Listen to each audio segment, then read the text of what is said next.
കഴിഞ്ഞ 9 വർഷത്തിനിടെ സംസ്ഥാന സർക്കാർ 277 കോടി രൂപയുടെ വികസന പ്രവർത്തനങ്ങളാണ് മഞ്ചേരി ഗവൺമെന്റ് മെഡിക്കൽ കോളേജിൽ നടത്തിയതെന്ന് ആരോഗ്യ വനിതാ ശിശു വികസന വകുപ്പ് മന്ത്രി വീണ ജോർജ്. മഞ്ചേരി മെഡിക്കൽ കോളേജിൽ നിർമ്മാണം പൂർത്തിയാക്കിയ 114.92 കോടിയുടെ വിവിധ പദ്ധതികൾ ഉദ്ഘാടനം ചെയ്ത് സംസാരിക്കുകയായിരുന്നു മന്ത്രി. ഈ സർക്കാരിന്റെ കാലഘട്ടത്തിൽ അണ്ടർ ഗ്രാജുവേറ്റ് മെഡിക്കൽ കോളേജ് ആയിരുന്ന മഞ്ചേരി ഒരു പോസ്റ്റ് ഗ്രാജുവേറ്റ് മെഡിക്കൽ കോളേജായിട്ട് ഉയർത്താനായിട്ട് നമുക്ക് കഴിഞ്ഞു. ഈ കാലഘട്ടത്തിൽ ഒരു നഴ്സിംഗ് കോളേജ് ഇവിടെ ആരംഭിക്കുന്നതിന് നമുക്ക് കഴിഞ്ഞു. നമ്മുടെ കുട്ടികളുടെ അക്കാഡമിക് ബ്രില്യൻസ് അക്കാഡമിക് മേഖലയിലും അതോടൊപ്പം തന്നെ മറ്റ് മേഖലകളിലും കുഹാസിന്റെ മറ്റ് മീറ്റുകളിലും ഒക്കെ തന്നെ നമ്മുടെ കുട്ടികൾ ഒന്നാം സ്ഥാനവും മികച്ച നിലയിൽ അതുപോലെ റാങ്കും ഒക്കെ വാങ്ങിക്കുന്നത് സംബന്ധിച്ച് DM ഇവിടെ പറയുകയുണ്ടായി. കുട്ടികളുടെ മിടുക്ക് തീർച്ചയായിട്ടും അവരുടെ പ്രതിഭയുടെയും കഠിനാധ്വാനത്തിന്റെയും അത് കാരണമാണ്.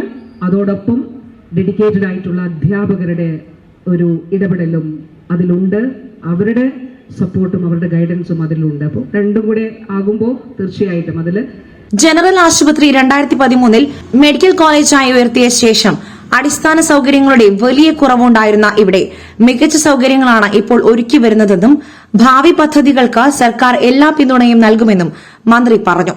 കേരളത്തിന്റെ മെഡിക്കൽ വിദ്യാഭ്യാസ ചരിത്രത്തിൽ ഏറ്റവും കൂടുതൽ വികസനം നടന്നത് ഈ സർക്കാരിന്റെ കാലഘട്ടത്തിലാണ്. അണ്ടർ ഗ്രാജുവേറ്റ് മെഡിക്കൽ കോളേജ് ആയിരുന്ന Manjeri medical college post graduate medical കോളേജായി ഉയർത്തുവാൻ സാധിച്ചു. 491 സർക്കാർ നഴ്സിംഗ് സീറ്റുകൾ ഉണ്ടായിരുന്നത് 1250 സീറ്റിലേക്ക് ഉയർന്നു. 15 നഴ്സിംഗ് കോളേജുകൾ പുതുതായി തുടങ്ങുവാൻ സാധിച്ചു. സർക്കാർ മേഖലയിൽ അനുവദിച്ച 7 നഴ്സിംഗ് കോളേജുകളിൽ 1 മഞ്ചേരിയിലാണ് തുടങ്ങിയത്. PG സീറ്റുകളുടെ വർധന, പുതിയ ഡിപ്പാർട്ട്മെന്റുകൾ തുടങ്ങാനായത്, പുതിയ അധ്യാപക തസ്തികകൾ സൃഷ്ടിച്ചത് ഉൾപ്പെടെ നേട്ടങ്ങൾ നിരവധിയാണ്. ദേശീയ റാങ്കിങ്ങിൽ കേരളത്തിന്റെ പൊതുജനാരോഗ്യ കേന്ദ്രങ്ങൾ ഉൾപ്പെടുവാൻ തുടങ്ങിയെന്നും മന്ത്രി പറഞ്ഞു. മഞ്ചേരി മെഡിക്കൽ കോളേജിൽ 103.86 കോടി രൂപ ചെലവിൽ നിർമ്മിച്ച girls hostel, teaching staff quarters, internal road, 1.10 കോടി ചെലവിൽ നിർമ്മിച്ച ഇന്റർവെൻഷണൽ റേഡിയോളജി ബ്ലോക്ക്, 2.35 കോടി ചെലവിൽ നിർമ്മാണം പൂർത്തിയാക്കിയ വൈറൽ റിസർച്ച് ലാബ്, 1.38 കോടിയുടെ